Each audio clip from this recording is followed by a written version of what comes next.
Buenos días. Otra vez bienvenidos a Desorientados, leyendo filosofía. Me tengo que esforzar para recordarme de lo que hago todos los sábados.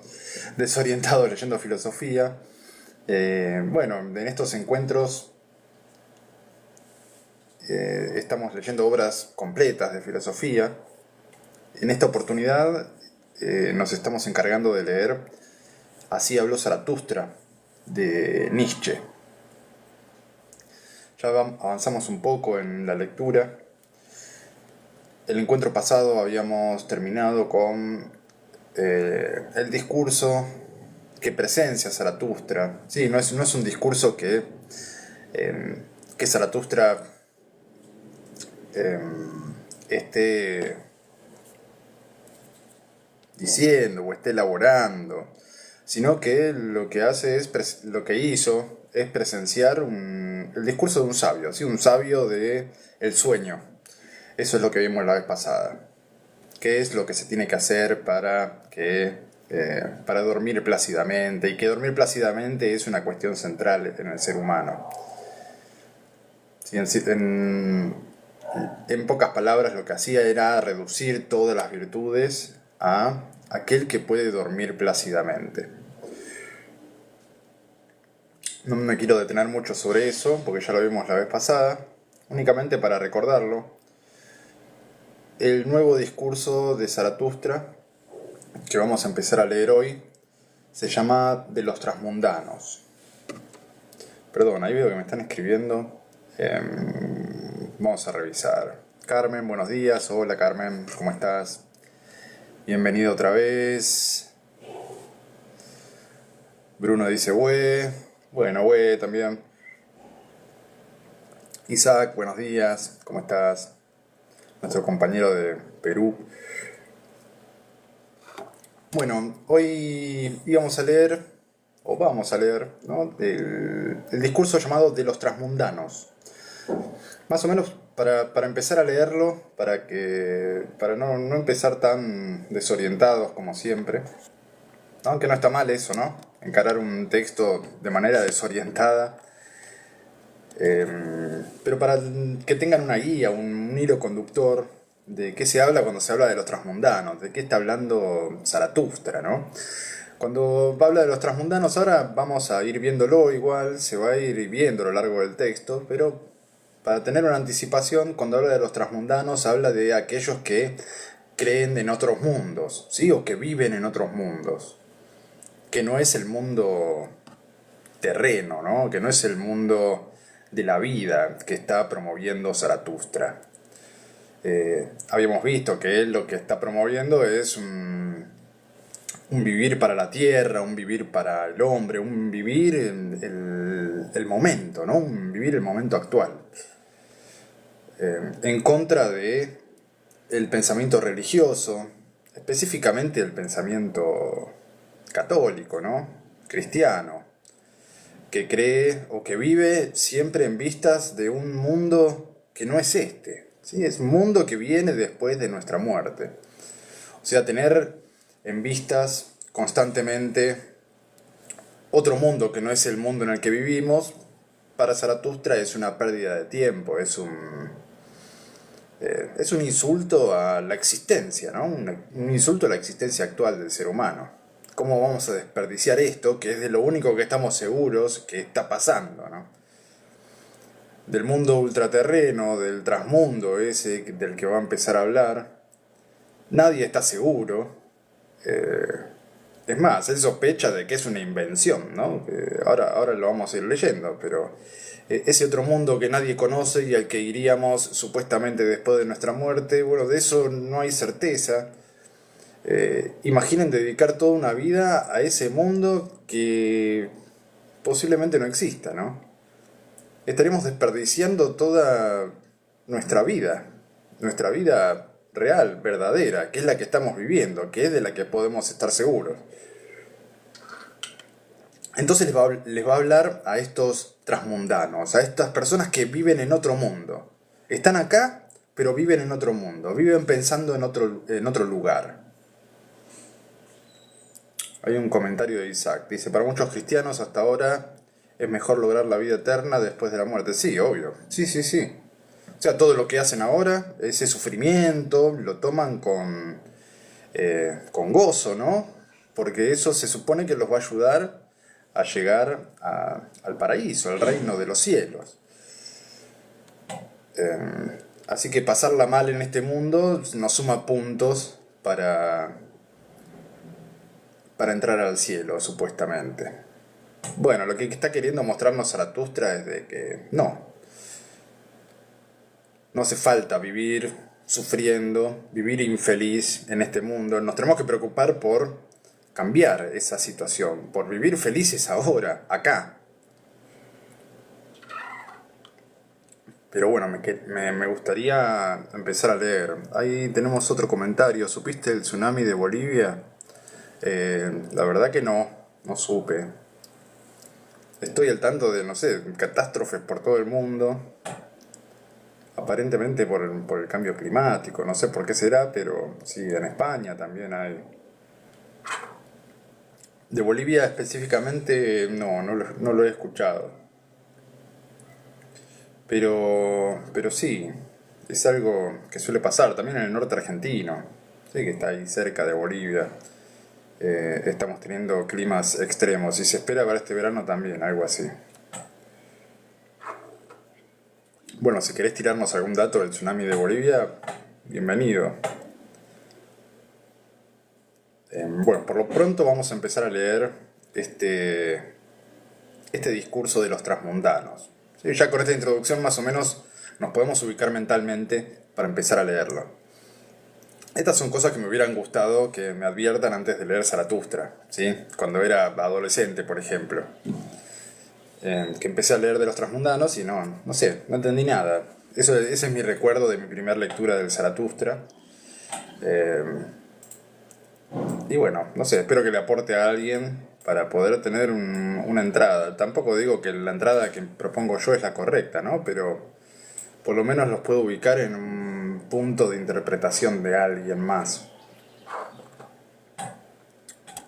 Bueno, veamos a ver si los convenzo de que está hablando de esa gente, ¿no? De esa gente que cree en otro mundo y no se detiene a vivir el presente y a preocuparse por el estado de cosas de este mundo, que es lo más importante que podemos hacer, según Zaratustra. Empiezo a leer. Estamos, para los que están siguiendo el texto, en la página 17 del PDF. Y el que tiene el libro va a ser fácil porque están todos titulados. Este se llama De los Transmundanos. Así que arranco. Dice, en otro tiempo, también Zaratustra proyectó su ilusión más allá del hombre. Lo mismo que todos los transmundanos. Obra de un dios sufriente y atormentado, me parecía entonces el mundo. Y este es el primer párrafo. Nos está confesando Zaratustra que en otro tiempo él también proyectó su ilusión más allá del hombre. Y esto lo ve como algo malo, ¿no? Habíamos visto que nosotros, o que Zaratustra creía en proyectar más allá del hombre, pero dentro del hombre mismo. Es decir, hacer proyectos para el hombre actual para que se transforme en otra cosa. Bueno, acá lo que está diciendo es que en otro tiempo tuvo ilusión más allá del hombre. Hablando de este mundo, de este transmundano, ¿no? De este transmundo en el que se creía. Zaratustra creyó en un momento en un transmundo. Lo confiesa. Entonces esa característica de los transmundanos la tuvo él también, y consiste en primer lugar en una ilusión más allá del hombre. Obra de un dios sufriente y atormentado. Me parecía entonces el mundo. Eso es lo que dice Zaratustra. O sea, Zaratustra creyendo en otro mundo, vio a ¿sí? En el que estaba viviendo, vio una obra de un dios que sufre y está atormentado.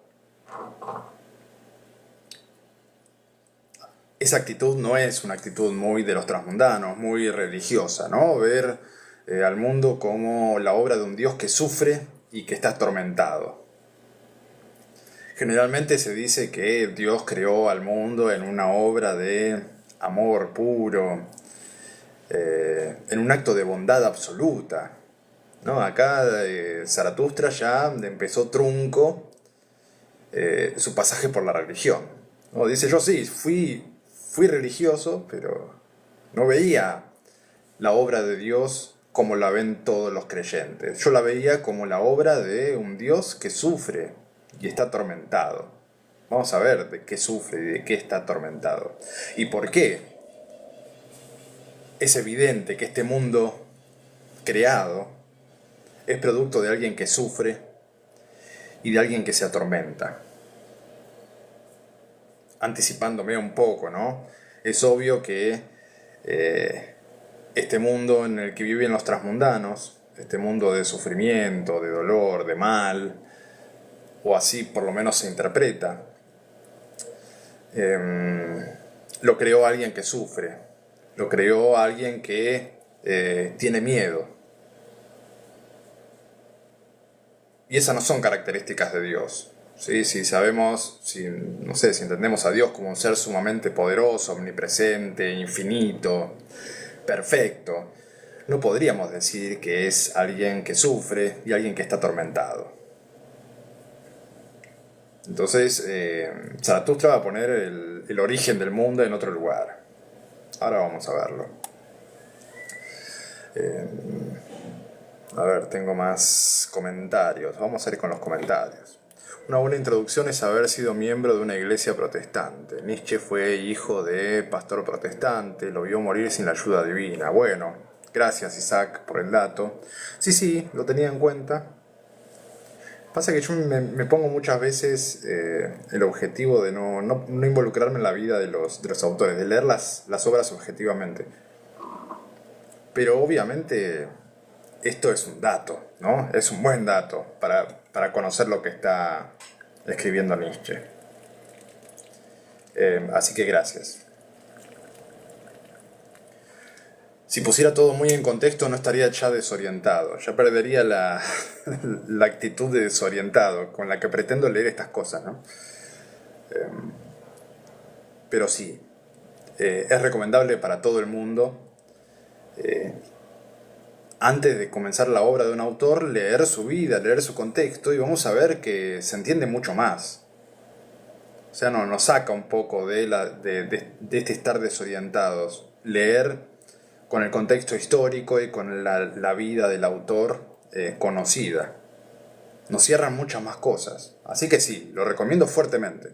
No es lo que me propongo hacer yo acá. Es una lectura más ingenua la que hago yo, más cotidiana podría ser. Mi idea es acercar un poco estas obras al ojo inexperto, ¿no? Pero siempre se recomienda eso. Bien, gracias Isaac por tu comentario. Juani, saludos profe. Hola Juani, ¿cómo estás? Como tuve base protestante, entendí lo que... Ah, bien. Isaac fue protestante, así que lo entiende. Sí, yo también, no fui protestante, estuve del otro lado. De chico fui muy visitante de las iglesias. Tenía un abuelo muy católico, un abuelo que estaba siempre en la iglesia, era un militante de Jesucristo, de Dios. Tuve ese pasado, estoy bautizado. No llegué a la comunión porque por suerte mis padres me esperaron a que crezca para que pueda elegir yo. Y eso lo agradezco, está bueno. Pero sí me bautizaron y me liberaron de mis pecados. El tema es quién me libera de los que cometí después, ¿no? Pero bueno, ese es otro tema. Pero sí, también tuve un inicio religioso. Así que estuve en contacto con ese trasmundo, con esa formación que algunos recibimos desde pequeños, ¿no? Esa ilusión de que va a venir algo perfecto, va a venir algo feliz. Y de esa manera dice Nietzsche o dice Zaratustra que es esperar algo feliz nos quita la esperanza del presente. Nos quita de alguna manera el disfrute de la vida presente. Que es a lo que tenemos que prestar atención, ¿no? Porque es lo único que tenemos. Lo único que tenemos es lo que tenemos acá adelante, lo que estamos haciendo ahora. Después de todo lo demás no estamos seguros. Es más, ya de esto estamos poco seguros. No sé, por lo menos los filósofos estamos poco seguros de lo que está pasando ahora, en este momento. Imagínense pensar acerca de un mundo que no vimos, no conocemos, que nos contaron. No sé, nos parece más irracional. No sé, sigamos.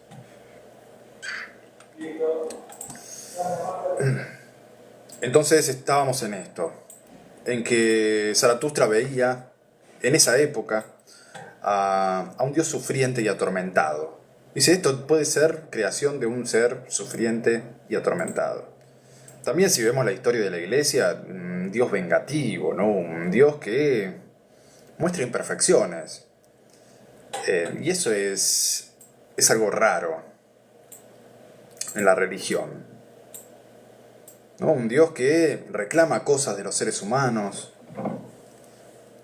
Y eso no se puede no puede venir de un Dios sumamente perfecto. Por lo menos esa es la idea que tuve yo cuando empecé a cuestionarme estas cosas. Y cuando empecé a cuestionarme estas cosas es cuando empecé a leer a Nietzsche en mi adolescencia, ¿no? Esta idea de que un ser sumamente perfecto, que no necesita nada, se ponga a vengarse de los hombres y a exigir adoración, ¿no? Eso no es una actitud de un ser sumamente bueno y perfecto. Acá hay otra cosa, no sé de dónde sacaron esto de que Dios, un ser sumamente perfecto, se quisiera vengar de los hombres. Eso es una muestra de imperfección, de insatisfacción, ¿no? Muestra que le falta algo, y a un ser perfecto no le falta nada, se supone.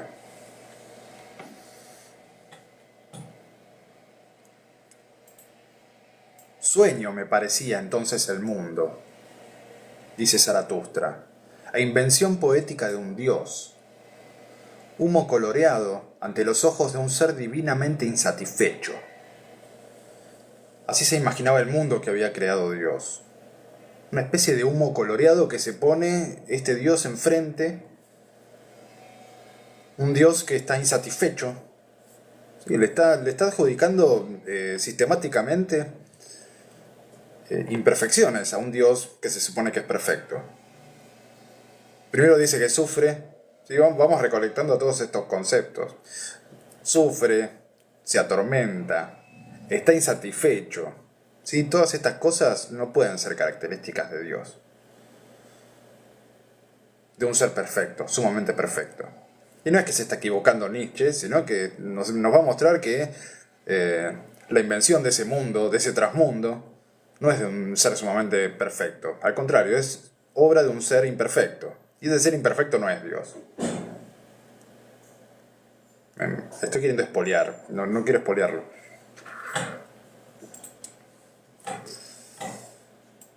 Entonces, humo coloreado, dice, ante los ojos de un ser divinamente insatisfecho. Bien y mal, y placer y dolor, y yo y tú. Humo coloreado, me parecía todo esto ante ojos creadores. El creador quiso apartar la vista de sí mismo, entonces creó el mundo.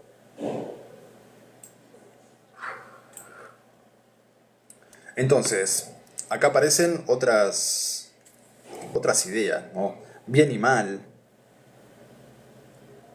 Eso no puede provenir de un Dios sumamente perfecto. Este Dios que creó el bien y el mal, el placer y el dolor, el yo y el tú, Ahí lo que detecta Zaratustra es que este Dios lo que quería hacer es apartar la vista de sí mismo para crear el mundo. ¿Por qué? Porque estaba insatisfecho consigo mismo. Ahí no sé, si se escucha en algún momento están comprando heladeras viejas, aire acondicionados viejos, baterías viejas. Se compraron un parlante nuevo, la otra vez los vi. Se ve que les va bien con el negocio.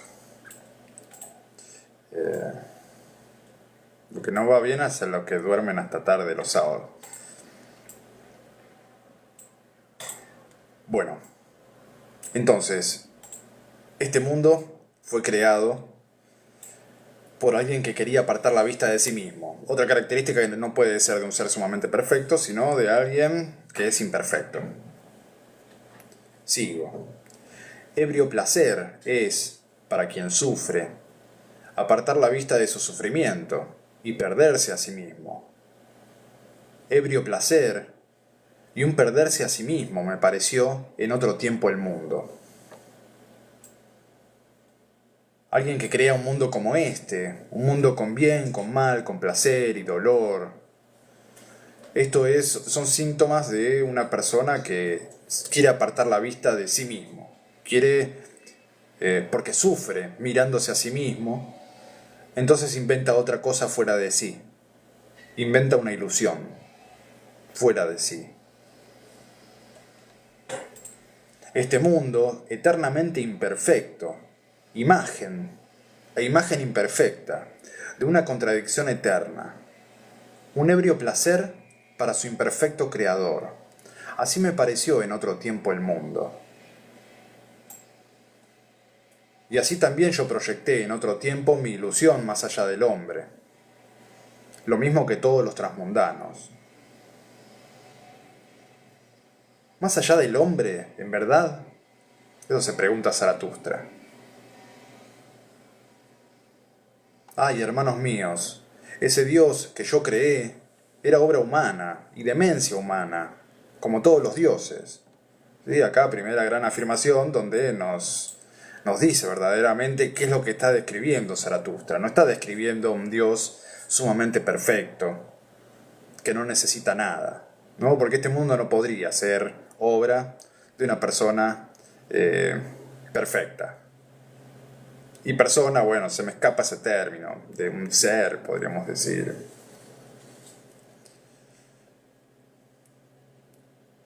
Pero de lo que se da cuenta, y lo dice en este momento, es que ese Dios lo había creado él mismo. Lo creé yo, dice. Ese Dios es obra humana y demencia humana, como todos los dioses. Entonces acá hace su primera apuesta. Dios es un invento del ser humano, es una creación humana. Este mundo es una creación del ser humano. Este mundo este mundo que parece creado por alguien que se quiere escapar de sí mismo. Este mundo que se duplica en un mundo perfecto y feliz que va a venir en algún momento más adelante. Entonces podríamos ponernos a pensar, ¿no? Y decir, ¿por qué los transmundanos creen en un mundo más allá de este? Y bueno, porque en este están insatisfechos, porque en este mundo sufren, porque este mundo les causa pavor, les causa tormento. Sí, en este mundo donde se sufre, donde tenemos miedo, lo que tiende a hacer el ser humano es a crear uno en el que no sufra y en el que no tenga miedo. Es una respuesta obvia. No es la mejor respuesta, pero Zaratustra entiende esto. No dice que los seres humanos son tontos, que crearon a un Dios porque son ignorantes. No está diciendo esto. Está diciendo, bueno, yo reconozco en este mundo que se ha creado, este mundo que vivimos acá, que se interpreta de esa manera, y el trasmundo, feliz, totalmente contrario a este, es obra de personas que sufren, de personas que están atormentadas. Y es un accionar lógico para Zaratustra. Dice, yo los entiendo que hayan hecho esto. Es más, yo lo hice en su momento. Ante una época de sufrimiento, de dolor, de tormento, de incertidumbre, nos creamos un mundo cierto, feliz, sin sufrimiento, hacia dónde ir, hacia dónde aspirar. Pero ese no es el mundo real, dice Zaratustra, ¿no? O diría, me imagino yo. Ese no es el mundo real. El mundo real es el mundo en el que sufrimos. El mundo real es este mundo, es el mundo en el que tenemos miedo, en el que no sabemos qué está pasando. Y lo más sincero que podría ser el ser humano es, bueno, manejarlo, ¿no? Manejar su existencia. Esas son las condiciones de nuestra existencia. Tener miedo, sufrir, y no tener certezas. Esas son las reglas del juego de la vida humana. Por estas reglas que nos impusieron no sé quién, ¿no? Todavía no se sabe quién. Pero sobre estas reglas los seres humanos crearon un mundo donde todas esas cosas no aparecen. Y un garante de ese mundo, que es un ser sumamente perfecto, algo que no somos nosotros. Que desearíamos ser, ¿no? Pero que no somos nosotros. Entonces acá empieza a hablar de una genealogía, podríamos decir, un origen de la religión en los seres humanos. Esa necesidad de fabricarse un mundo feliz y sin dolor.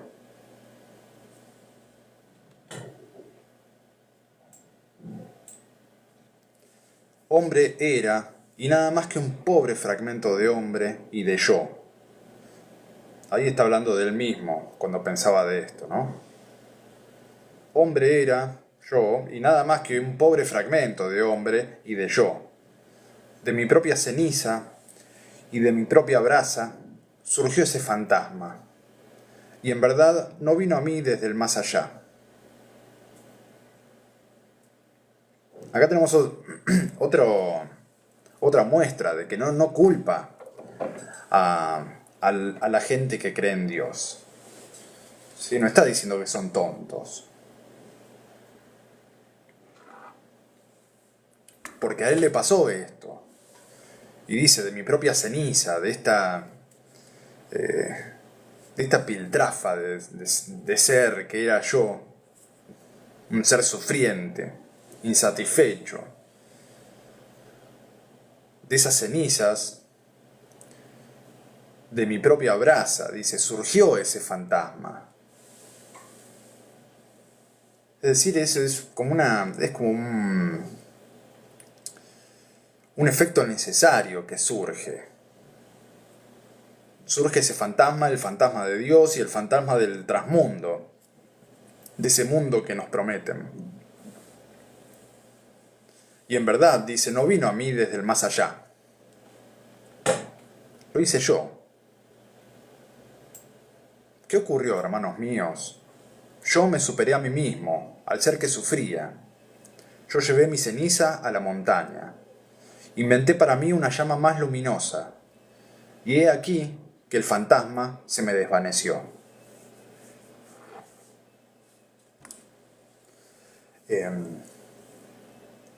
Otra vez, ¿no? Él pasó por eso y dice, bueno, yo me superé a mí mismo de esa manera. Estaba sufriendo en este mundo, la estaba pasando mal. Me imaginé un mundo feliz al que no puedo acceder sino matándome, ¿no? Sino dejando de vivir. Ni siquiera matándome, porque si me matara no llegaría al cielo. Esa es una de las reglas también. Tengo que ir al cielo naturalmente. Porque si quiero acceder a él abreviadamente, anticipadamente, bueno, no voy a acceder ahí. Tiene que pasar naturalmente, el fin de mi vida para poder llegar ahí. Y además haber sufrido mucho y haberme portado bien, haber aceptado ese sufrimiento no sé si placenteramente, pero estoicamente, podríamos decir. Bueno, yo lo que hice fue cambiar, dice Zaratustra. Me superé a mí mismo y me inventé otra cosa. Y vean que dice, inventé otra cosa para mí. Inventé una llama más luminosa. Y he aquí que el fantasma se me desvaneció. Se me desvaneció Dios y se me desvaneció ese trasmundo. ¿Por qué? Porque me inventé algo un poco más coincidente, un poco más benévolo con mi realidad actual, con mi existencia, ¿no? Que es lo único que tengo. Lo único que tengo es mi existencia. Entonces vamos a hacerla un poco más digna, ¿no? Vamos a hacerla un poco más, no sé, vamos a darle un sentido. Y el único que le puede dar sentido a la realidad, el único que puede inventar un mundo más allá de esta realidad, es el ser humano. Si Dios se murió, si Dios ha muerto, entonces no tenemos nada de dónde agarrarnos, nos tenemos que inventar otra vez nuestra realidad, tenemos que inventar nuestros valores nuevamente. Y eso es lo que hizo Zaratustra, llevó sus cenizas a la montaña, las cenizas de su Dios, ¿no? Las cenizas suyas también, de ese aspecto suyo transmundano. Y recuerden cuando se encontró a este sabio de la montaña, ¿sí? Que estaba el sabio del bosque, que estaba al pie de la montaña, que le había dicho a Zaratustra, yo me acuerdo que te vi cuando ibas hacia la montaña, cuando estabas subiendo la montaña llevando tus cenizas. Y acá lo vuelve a repetir, o lo repite. Repite eso que le había comentado el anciano de la montaña, que él llevó esas cenizas a la montaña, subió, y allá se inventó una llama más luminosa, que la quiere compartir, ¿no? Para eso bajó de la montaña, para compartir eso que se inventó, porque le parece mejor que el otro invento.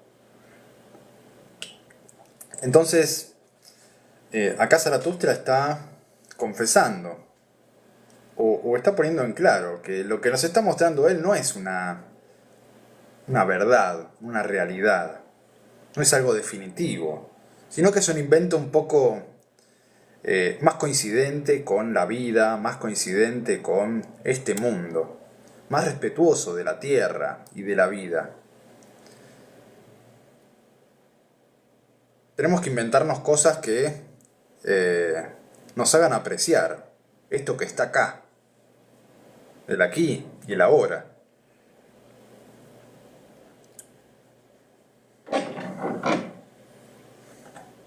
Y eso es lo que hizo Zaratustra. Se inventó otra historia un poco más respetuosa de lo que pasa en este momento. Cambió un invento por otro. Y eso es lo único que puede hacer el ser humano, inventarse cosas. Que aparentemente como conocemos todos, y ahí sí, por ahí vamos un poco a la historia del pensamiento de Nietzsche. Nietzsche es catalogado como un nihilista, ¿no? Alguien que cree que no hay sentido, no hay un sentido definitivo para la existencia. En el fondo, si vamos a buscar el sentido al fondo de las cosas, nos encontramos con nada, la nada misma. No hay Dios, no hay sentido. Esto no fue creado. Lo que pasa, pasa, y no hay un porqué. Valores, no existen tampoco los valores, porque tendrían que estar fundamentados en algo.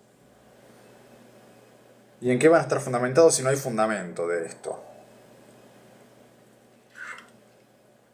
Entonces, si no hay fundamento, no hay sentido, si en el fondo lo que hay es nada, lo único que nos queda a los seres humanos es inventarnos cosas. Y ese es el trabajo del ser humano, inventarse el sentido de su vida, porque su vida no tiene sentido, hay que inventárselo cada uno. Ante la falta de valores, bueno, creemos unos nuevos. Y cuando nos aburramos de los valores nuevos, bueno, los rompemos y creamos otros.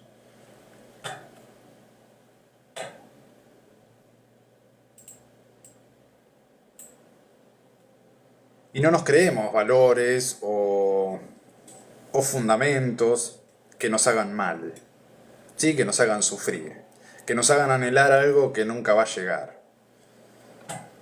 Inventémonos algo un poco más digno, algo que nos haga levantarnos por la mañana con ganas de existir. Y esto es lo que le propone Zaratustra a la humanidad. Ponerse como meta algo que está más allá de él, pero que de lo que él mismo forma parte, que es el superhombre. De mejorar como ser humano.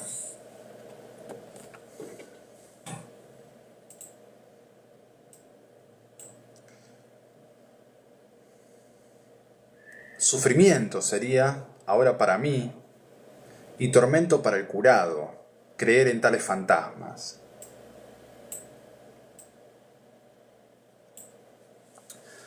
Tengo un comentario de Isaac. Zaratustra cree que el hombre es su Dios. Dios sería creación humana y debería subyugarse ante él. Sí, es lo que está diciendo. Que a Dios lo creó el hombre y Dios está muerto. ¿Sí? También es otra afirmación que hizo. El hombre creó a Dios a su imagen y semejanza. Sí, no fue al revés. No es que Dios creó al hombre a su imagen y semejanza, sino que el hombre creó a Dios a su imagen y semejanza. Y lo mató también. Y él viene a denunciar esto. Dios está muerto. Nadie se dio cuenta todavía, pero Dios está muerto. Yo por lo menos lo maté, dice Zaratustra. Y se va a seguir muriendo. Isaac dice, ante el hombre, por eso el hombre puede y debe castigar a su Dios. El que castiga ama. Claro, sí, eso es algo que había comentado antes Zaratustra. Sí.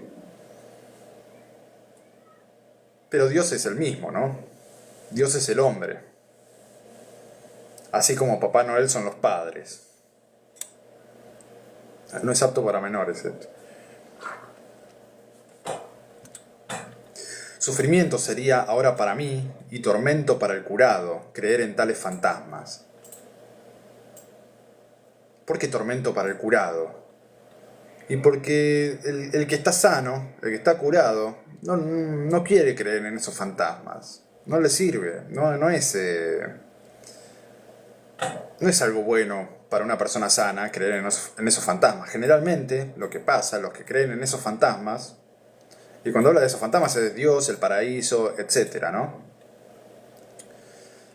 Son los enfermos. Los enfermos empiezan, como sufren, como la están pasando mal, bueno, se inventan un mundo donde la pasan bien y una esperanza sobre un ser que los puede sacar de esa situación.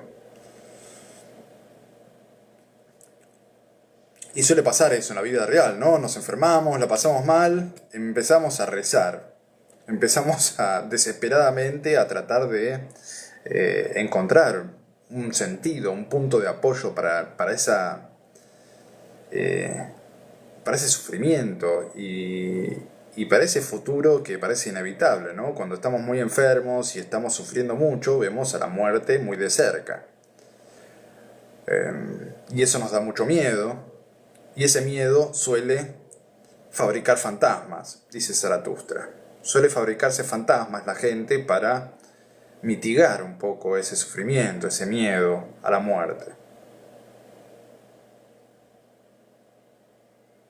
Por eso, repito, no está llamando tontos, no está diciendo que es cosa de tarados, no, hacer esto. No quiero que se malentienda. Aunque Nietzsche a veces es un poco duro y sí, lo hace, ¿no? Pero acá por lo menos nos está dando la pauta de que es entendible.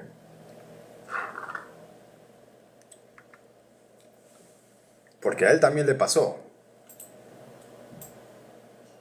Pero creer ahora en esas cosas sería para mí un tormento, dice. Sufrimiento sería ahora para mí y humillación. Se sentiría humillado al creer en esas cosas. Así le hablo yo a los transmundanos.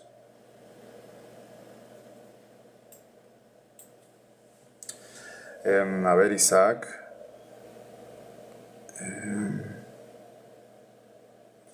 Dios es el reflejo de todo lo que el hombre quiere, ser inmortal, perfecto, sí, totalmente de acuerdo.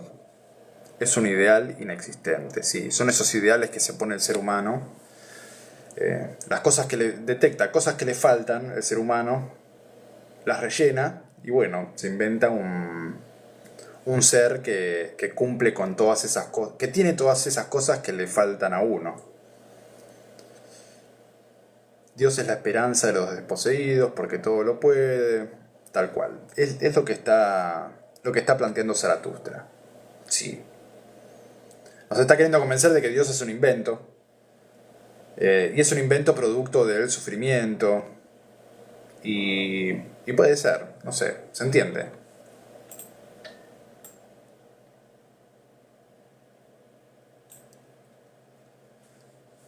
Sufrimiento fue e impotencia. Otra vez. Nos empieza a marcar imperfecciones, lo que estaba diciendo Isaac, ¿no? Nos marca imperfecciones y nos dice, de ahí salió Dios, ¿no? Del reconocimiento de estas imperfecciones, del sufrimiento, de la impotencia. ¿Qué hicimos? Creamos un ser omnipotente, que no sufre. Lo que creó todos los transmundos. Otra vez, sufrimiento fue e impotencia lo que creó todos los transmundos, y aquella breve demencia de la felicidad que solo experimenta el que más sufre de todos. Sí, el que más sufra en este mundo va a experimentar una felicidad demencial. Fatiga, que de un solo salto quiere llegar al final, de un salto mortal. Una pobre fatiga ignorante, que ya no quiere ni querer. Ella fue la que creó todos los dioses y todos los transmundos. Estos pasajes de Zaratustra son buenísimos. Me gusta cómo escribe Nietzsche. Esta obra es así, toda muy poética. Les recomiendo leerlas en soledad, ¿no? Porque tienen una riqueza literaria importante. Más allá de si no entendemos el sentido, es muy bueno leerlo. Lo leo otra vez. Fatiga, que de un solo salto quiere llegar al final, de un salto mortal. Y acá está hablando de eso, de llegar a ese mundo, a ese trasmundo, ¿no? ¿Cómo se llega a ese trasmundo? Bueno, dando un salto mortal hacia allá. Entonces alguien que está cansado, que está fatigado, se fabrica un final en el que va a descansar, en que va a dejar de tener esa fatiga. Pero para quitarse esa fatiga tendría que dar un salto mortal. Y esta fatiga es una fatiga ignorante, dice, porque no conoce. Y no está usando la palabra ignorante como insulto, ¿no? Es una fatiga ignorante porque es una fatiga de un ser que no conoce. No sabe qué va a pasar. Un ser que no sabe inventa cosas. Y eso es el ser humano. El ser humano es un ser que no sabe. Un ser que no sabe, pero en algunos momentos cree saber, como cuando cree en estos transmundos. Bueno, tendríamos que ser conscientes de que no sabemos. Y ahí puede venir la tradición de Sócrates, ¿no? De esta ignorancia en la que vive el hombre y esa ignorancia que debe ser reconocida. Aquel que se cree que no es ignorante, bueno, jamás va a poder aprender nada. Y no va a poder inventar nada tampoco. Va a ser presa de lo que los otros inventen. Porque al final de cuentas son todos inventos. Según Zaratustra, según Nietzsche también podríamos decir. Entonces lo que creó a todos los dioses y a todos los transmundos fue también la fatiga, una pobre fatiga ignorante, seres cansados, sufrientes y que no saben. una fatiga que ya no quiere ni querer. Esa fue la que creó a todos los dioses y a todos los transmundos. Él es el espíritu que creó a Dios.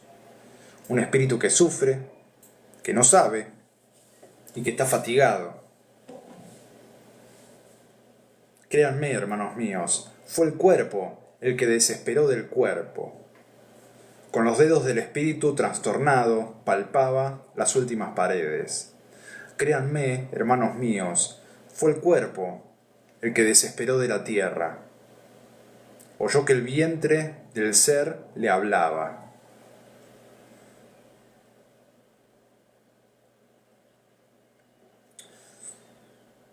Y acá otra vez, hablando del cuerpo, ¿no? Está queriendo sacarnos de la cabeza, destruir esa concepción de que el ser humano es alma y cuerpo. De lo que va a hablar Nietzsche es de que somos solamente cuerpo. Y si hay alma, el alma es algo producto del cuerpo. Hay una historia de un error, y ese error es haber creído que el alma es más perfecta que el cuerpo. De que aquello a lo que llamamos alma es lo que nos va a llevar a ese trasmundo, que va a sobrevivir a nuestra muerte. Lo que cree Nietzsche es que esto no es así, que lo primero de todo es el cuerpo, la tierra. Y si tenemos alma, si tenemos pensamientos, esos pensamientos, la mente, está al servicio del cuerpo, no es al revés, como decía Platón, por ejemplo, como decía Descartes, que el cuerpo es una herramienta del alma, que el alma es como un capitán que dirige un navío, ¿no? Ese navío sería el cuerpo. Bueno, no es así. Acá lo que pasó es que el cuerpo, ¿sí? desesperado del cuerpo mismo y de la tierra, y de esta falta de sentido, inventó todas estas cosas. Pero el origen de todo es el mismo cuerpo. Es más, creo que después de este discurso se va a hablar del cuerpo, ¿no? Del cuerpo, va a hablar todo el discurso sobre el cuerpo. A ver, voy a espiar el futuro. Sí, se llama, la próxima sección se llama de los despreciadores del cuerpo. ¿Sí? Así que ahí está preparando el ambiente para ese próximo discurso, donde se va a recuperar el valor del cuerpo. Eso es lo que quiere hacer Zaratustra. Y eso también se está queriendo hacer en la filosofía actual. ¿Sí? La filosofía actual está muy orientada al estudio del cuerpo y de que la mente es algo que emana del cuerpo mismo. Bueno, eso lo podremos ver en el futuro, pero es un área de estudio actual, eso es lo que estoy queriendo decir. Y no de filosofías especulativas, sino de filosofías, las que se llaman, ¿no? O las que podríamos llamar o reconocer como analíticas. Esas filosofías que se apoyan en las neurociencias. Bueno, hay estudios importantes de filosofía junto con las neurociencias, ¿sí? Biólogos, donde se está tratando de recuperar el valor del cuerpo, ese cuerpo que fue denostado a lo largo de toda la tradición, ¿no? Toda la tradición filosófica. Empezando por, no sé, Platón, podríamos decir, que despreciaba al cuerpo, a todo lo material, a todo lo sensible.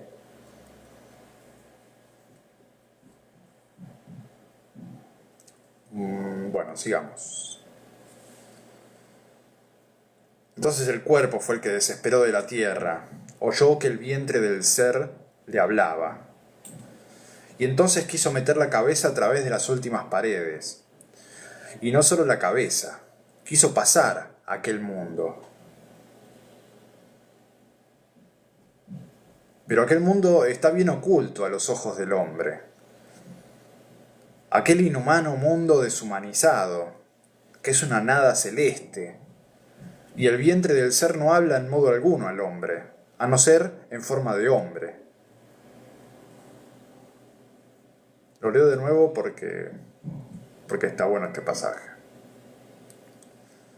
Entonces el cuerpo desesperó de la tierra y entonces quiso meter la cabeza a través de las últimas paredes.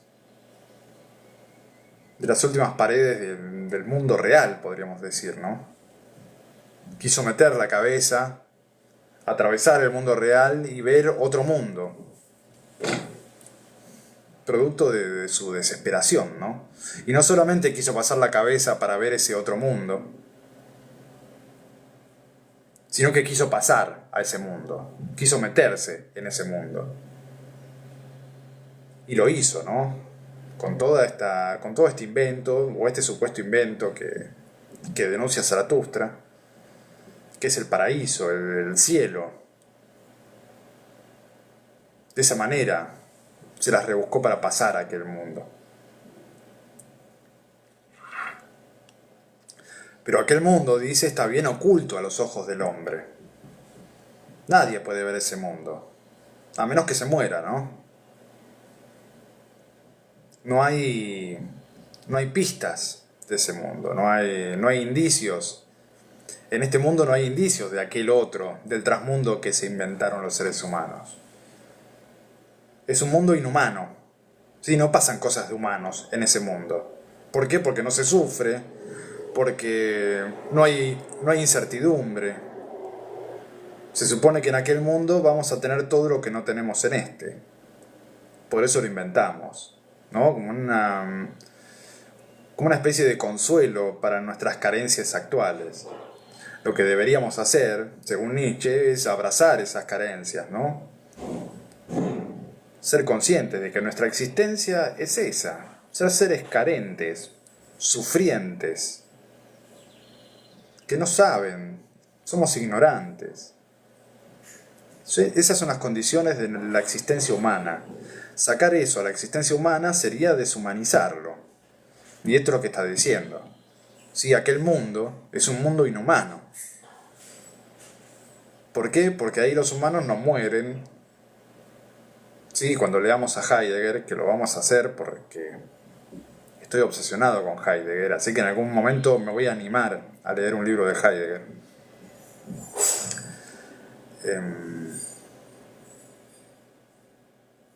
Pero sacar la muerte,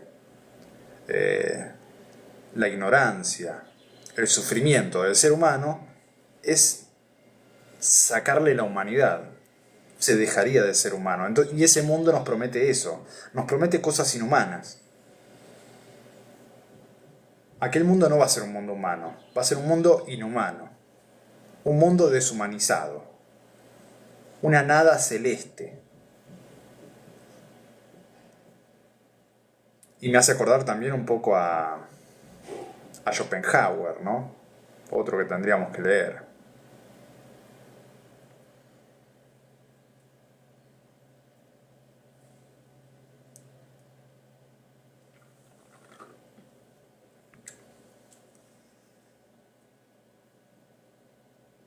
Aquel mundo inhumano, deshumanizado, que es una nada celeste. A ver los comentarios. Ahora siento que esta generación desliga el cuerpo del espíritu porque hacen que el espíritu decida lo que el cuerpo es. Hay una dictadura del espíritu o mente por sobre el cuerpo.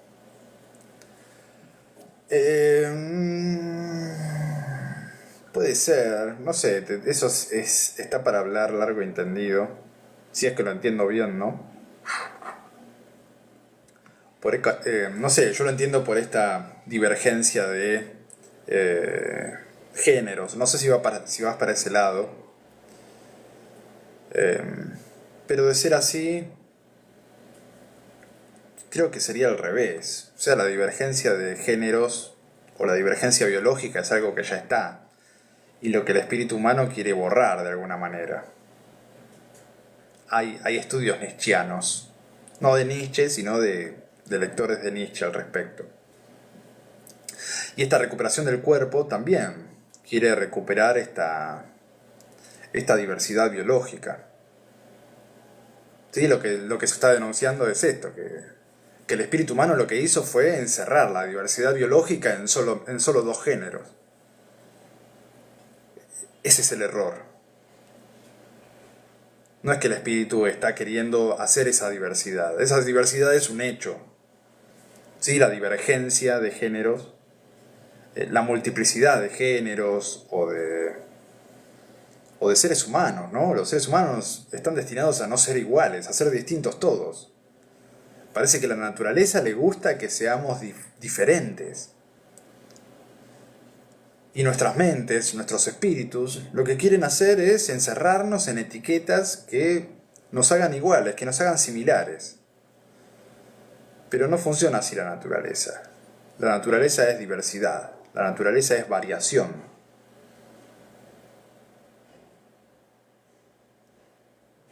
Entonces lo que quiere hacer el espíritu no es inventarse diversidades, es un pensamiento mío, ¿no?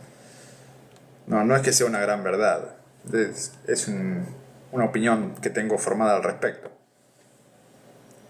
El espíritu lo que hace es no inventa diversidades, sino que hace lo contrario. Ante la diversidad biológica existente, que es un hecho, el espíritu se esfuerza por encerrarlo en categorías estrechas, abstractas.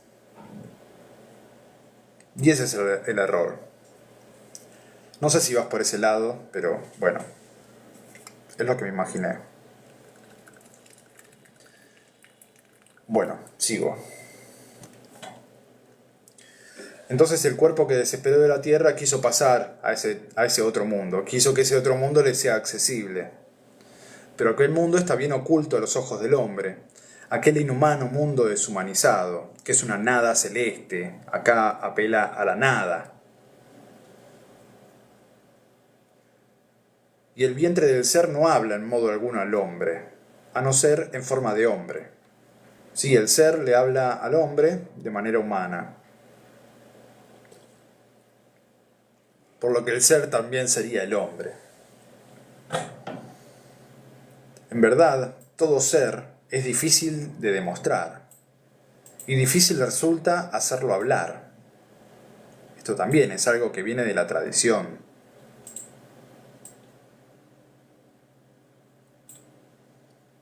Decir que la verdadera preocupación de la filosofía es buscar esto, el ser.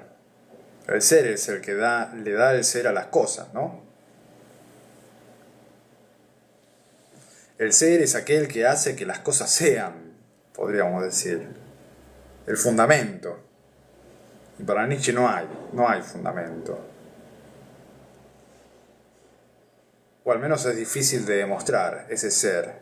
Y difícil resulta hacerlo hablar. Díganme, hermanos míos, ¿no es acaso la más extravagante de todas las cosas, la mejor demostrada?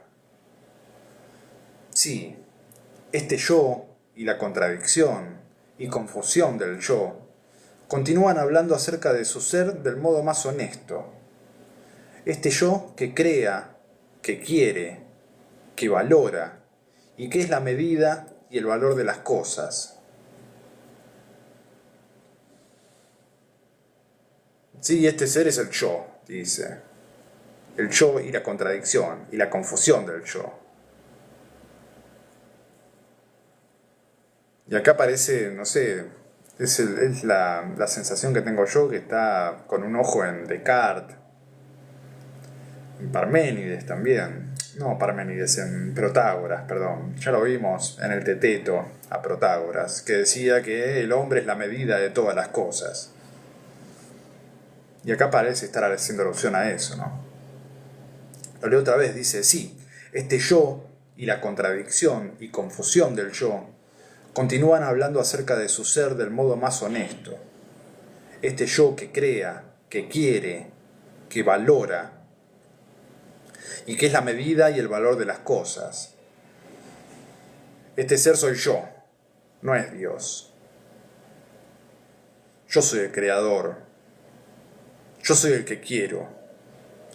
Yo soy el que valora las cosas, el que les da el valor. Y soy la medida.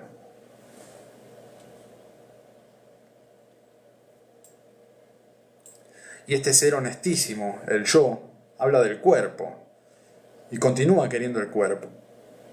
Aun cuando poetice y fantasee y revolotee de un lado para otro con rotas alas. El yo aprende a hablar con mayor honestidad cada vez, y cuanto más aprende, tantas más palabras y honores encuentra para el cuerpo y la tierra. Esto es lo que quiere revalorizar Nietzsche.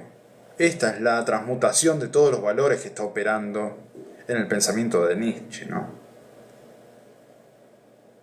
Va a oponer el alma y el cielo al cuerpo y la tierra.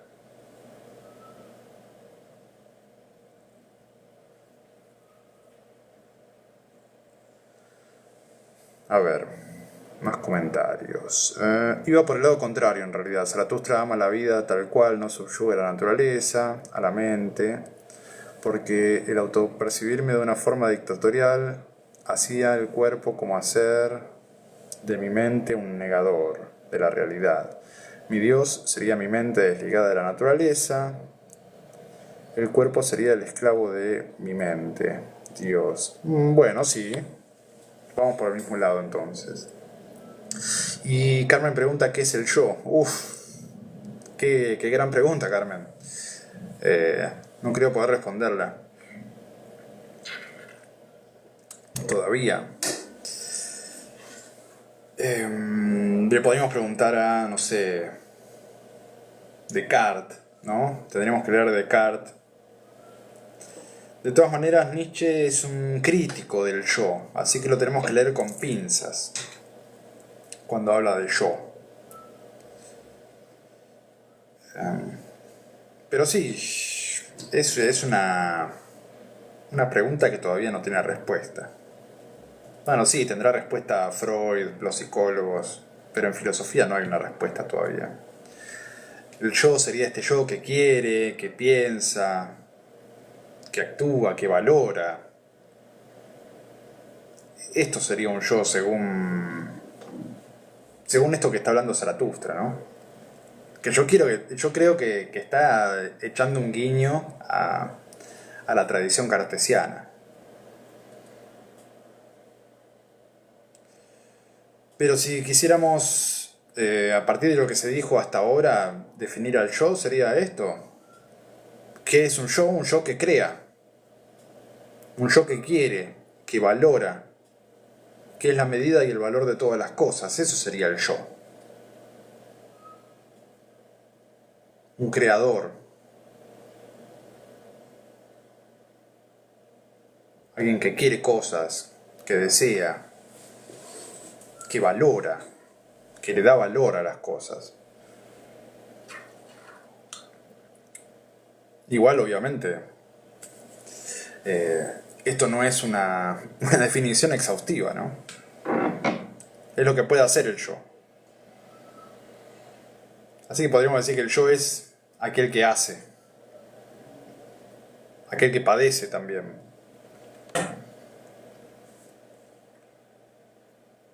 Igual ahora va a empezar a hablar del yo largo y tendido.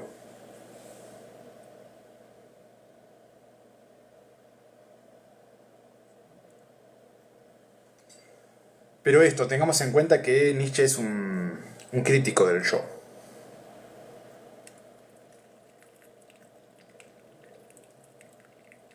Del yo visto en términos cartesianos, ¿no? De ese yo que piensa, de ese yo espiritual, de la res cogitans. Mi yo me ha enseñado un nuevo orgullo, y yo se lo enseño a los hombres. Sí, acá otra vez jugando con esa palabra misteriosa, ¿no? El yo. A dejar de esconder la cabeza en la arena de las cosas celestes y a llevarla libremente, una cabeza terrena, la cual es la que crea el sentido de la tierra.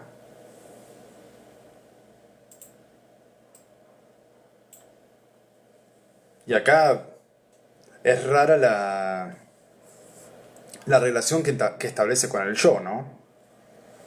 Lo pone como algo diferente de sí. Esa es otra dificultad que tiene la de definir el yo.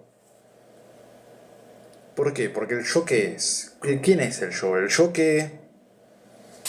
eh, el yo que observa, el yo que se pregunta a sí mismo.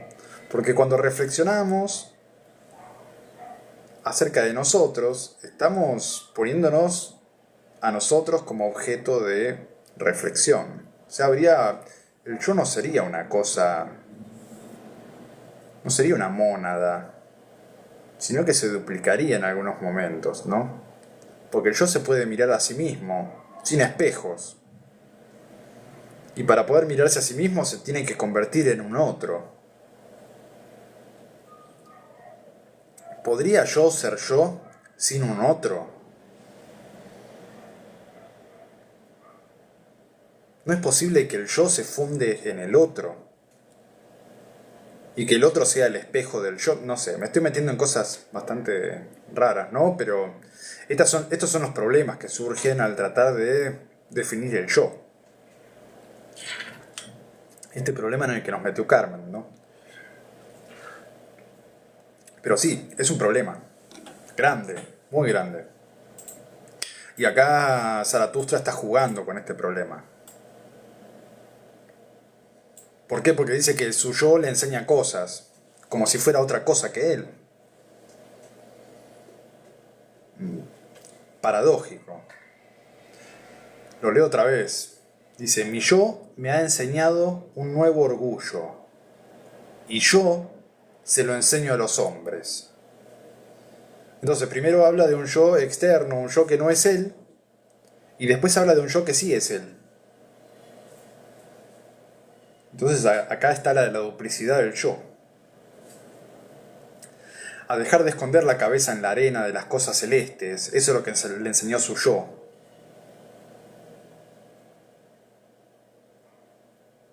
Y recordemos que Zaratustra siempre habla consigo mismo, pero no dice que habla consigo mismo, sino que dice que le habla a su corazón.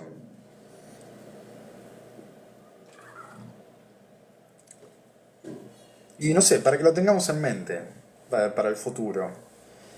Porque acá sí habla del yo, que se enseña a sí mismo, pero él en realidad cuando le habla a su corazón. Una parte de sí.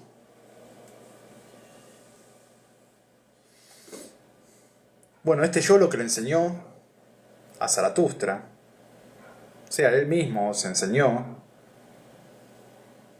a dejar de esconder la cabeza en la arena de las cosas celestes. Es decir,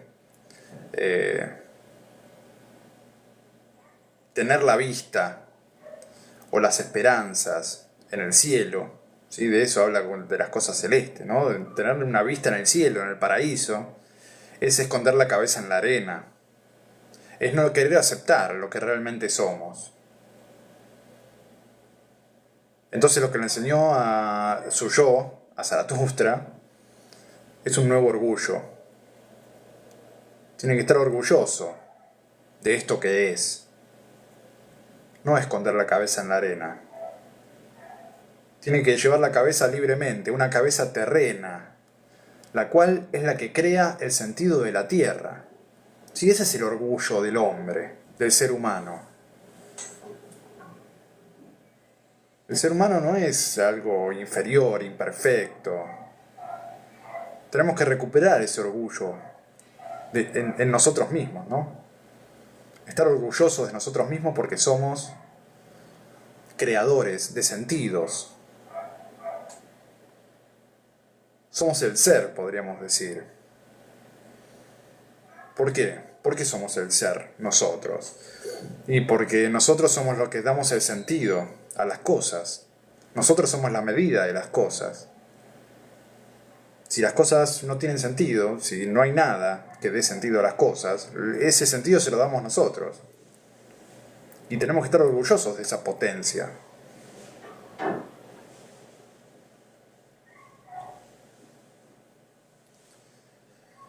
Carmen, de última tenemos que aceptar lo que somos. Y sí, no sé si de última, lo decís como un poco resignada, ¿no?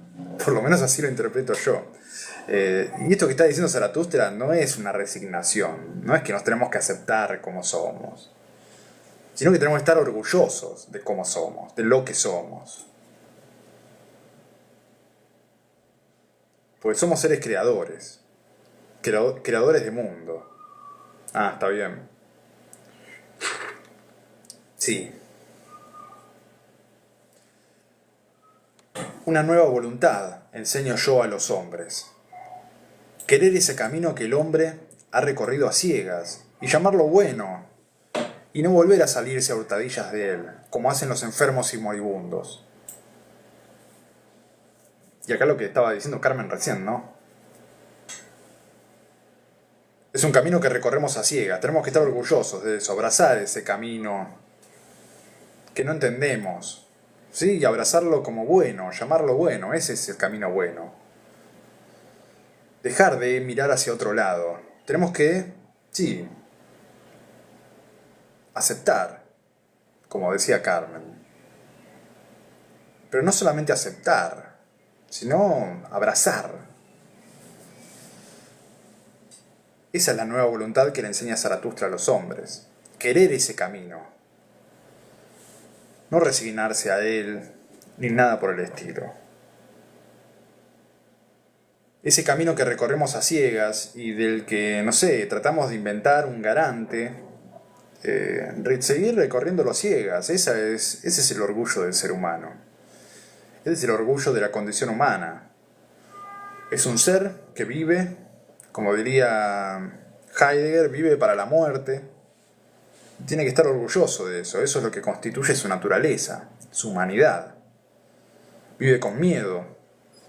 Y ese miedo, tenemos que estar orgullosos de ese miedo. Somos seres que vivimos con miedo. Y a pesar de vivir con miedo, vivimos. Y ese camino que caminamos a ciegas, temerosos, sufriendo, ¿no? De eso tenemos que estar orgullosos. No hay que salirse a hurtadillas de él como lo hacen los enfermos y los moribundos. Eso no quiere decir que los enfermos y los moribundos no tengan motivos para eso, ¿no? Sí, los tienen. Enfermos y moribundos eran los que despreciaron el cuerpo y la tierra. Y los que inventaron las cosas celestes y las gotas de sangre redentoras. Esos fueron los creadores de Dios y de la religión. Enfermos y moribundos. Ellos despreciaron el cuerpo, ¿sí? Porque les duele. Al enfrentarse al sufrimiento, al dolor, estos enfermos y moribundos, bueno, despreciaron el cuerpo y la tierra y se inventaron las cosas celestes, se inventaron el cielo, se inventaron a Dios y se inventaron las gotas de sangre redentoras. Pero incluso estos dulces y sombríos venenos los tomaron del cuerpo y de la tierra.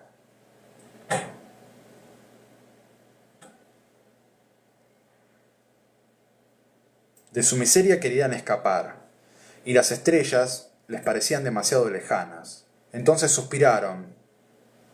Oh, si hubiese caminos celestes para deslizarse furtivamente en otro ser y en otra felicidad. Entonces se inventaron sus caminos furtivos y sus pequeños brebajes de sangre. Sí, acá está hablando de la Eucaristía, ¿no? de esta costumbre de la Iglesia de beber la sangre de Cristo, de todos estos rituales que nos acercan a la divinidad, a la falta de sufrimiento, al conocimiento de lo verdadero, etc. Entonces la religión es producto de gente enferma y sufriente.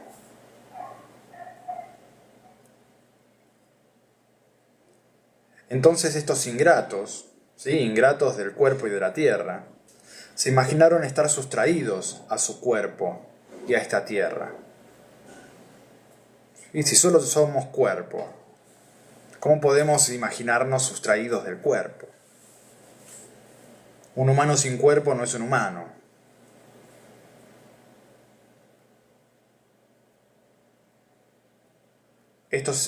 Entonces estos ingratos se imaginaron estar sustraídos a su cuerpo y a esta tierra.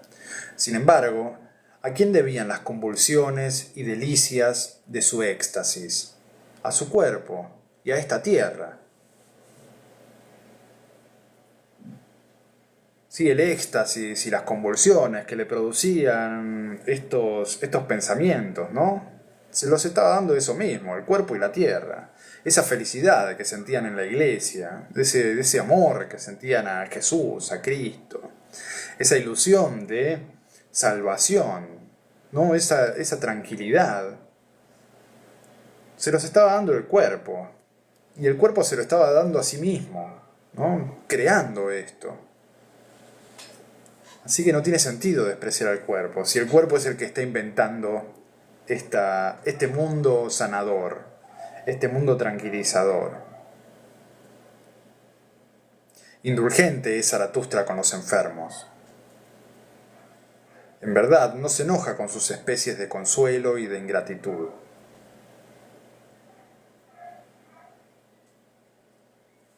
Sí, acá está aclarando esto, ¿no? No es que está hablando de que los enfermos son tontos, no se enoja con eso. Que se transformen en convalecientes y en superadores, dice, y que se creen un cuerpo superior. Tampoco se enoja Zaratustra con el convaleciente, si éste mira con delicadeza hacia su ilusión, y a medianoche se desliza furtivamente en torno a la tumba de su Dios. Mas enfermedad y cuerpo enfermo continúan siendo para mí también sus lágrimas.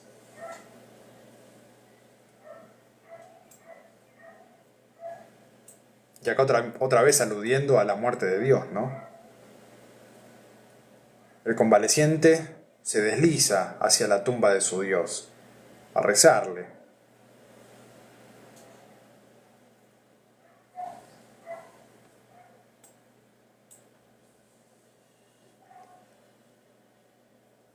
No sé, algo que me hace un poco de ruido es que se transformen en convalecientes y en superadores, y que se creen un cuerpo superior. ¿Cómo crear un cuerpo superior, no? Alguien que está enfermo. Decirle eso a alguien que está enfermo, un poco cruel por parte de Zaratustra. Deja de rezar y créate un cuerpo superior. Habría que, no sé, ver cuáles son las intenciones de Zaratustra al decir esto.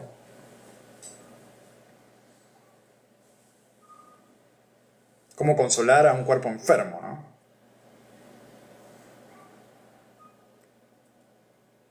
Mucho pueblo enfermo ha habido siempre entre quienes poetizan y tienen la manía de los dioses.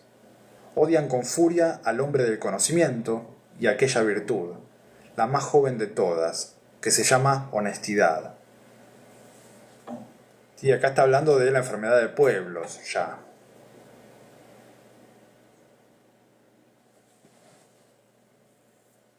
Entonces, pueblos enfermos son los que poetizan de esta manera y que inventan a los dioses. Odian, obviamente, al hombre de conocimiento y aquella virtud llamada honestidad. La gente honesta y que se dedica al conocimiento es odiada por este pueblo enfermo, porque quieren negarle su invención. Vuelven siempre la vista hacia tiempos oscuros. Entonces, ciertamente, ilusión y fe eran cosas distintas. El delirio de la razón era semejanza con Dios, y la duda era pecado. Si entre estos pueblos enfermos que inventaron la religión, el delirio de la razón era semejanza con Dios. Perdón, ya estoy de últimas. Entonces esta capacidad de pensar, de crear cosas, se dice que era la semejanza que teníamos con Dios, ¿no?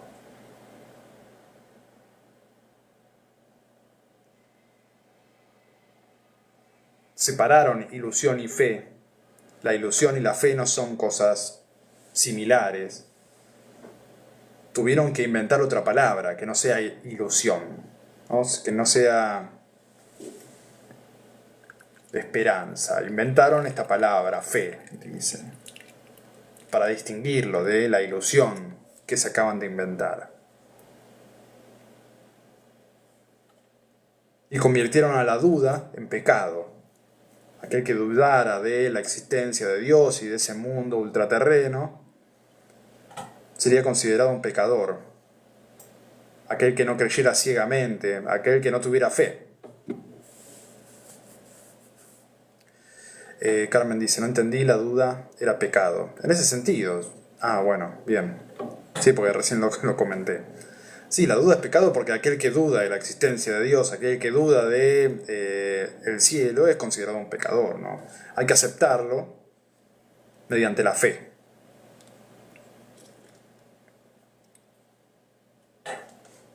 Hay que aceptar sin fundamentos. Eso es la fe, ¿no? Un creer sin motivos, un creer ciegamente.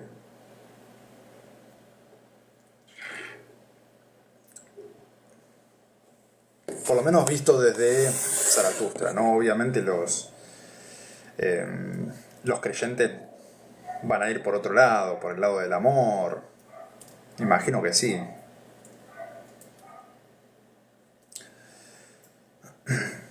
Es decir, Dios quiere que crean en Él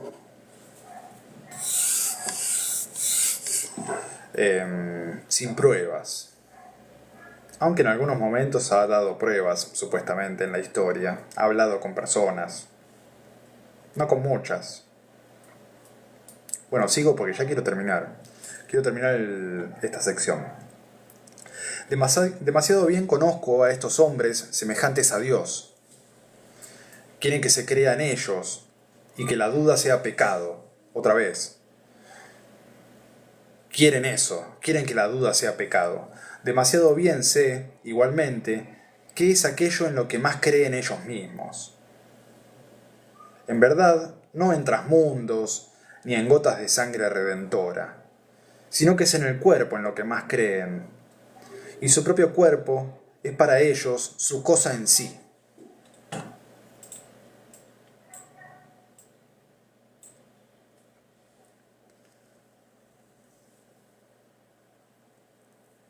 Y cuando hablamos de cosa en sí, creo que acá hay una nota al pie, la estuve leyendo, y sí, es una remisión al pensamiento kantiano, a Kant.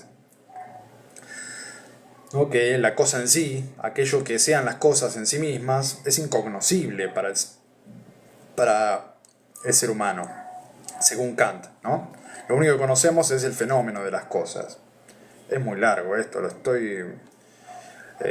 perdón Kant, lo estoy diciendo muy rápido, pero no lo puedo profundizar ahora.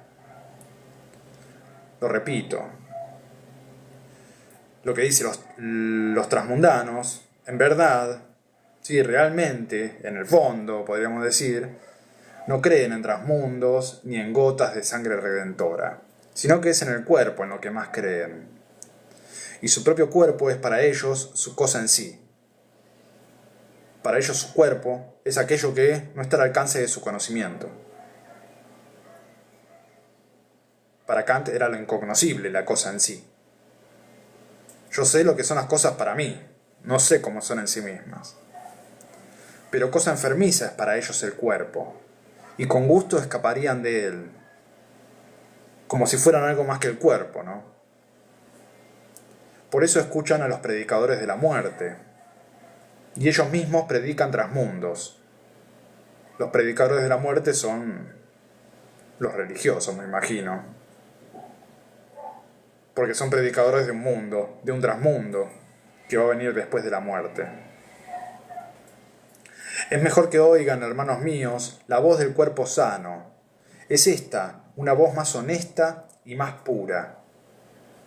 Con más honestidad y con más pureza habla el cuerpo sano, el cuerpo perfecto y cuadrado, y habla del sentido de la tierra.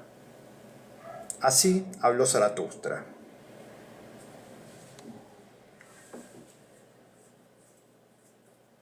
Y ahí terminamos con esta sección. Con la sección de los transmundanos, ¿no? De los transmundanos. Buenísima esta sección. O sea, es una de las que más me gustan. Igual, siempre viene una mejor de la otra. Esta obra es excelente. Después, el sábado que viene vamos a empezar a leer de los despreciadores del cuerpo, que más o menos vienen por el mismo lado. Tinord, hola, ¿me unís, porfa? Perdón, ya estoy terminando, así que no puedo unir nada. No sé quién sos tampoco, como para unirte. Si querés después mandame un privado, decime quién sos, por qué te querés unir y la próxima hacemos algo.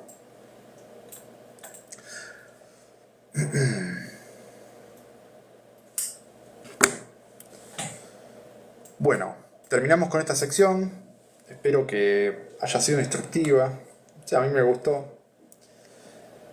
Ya nos pasamos un poco de tiempo. Espero que nos encontremos el sábado que viene para leer el discurso de los despreciadores del cuerpo. Bueno, que tengan buena semana. Un saludo para todos. Chao.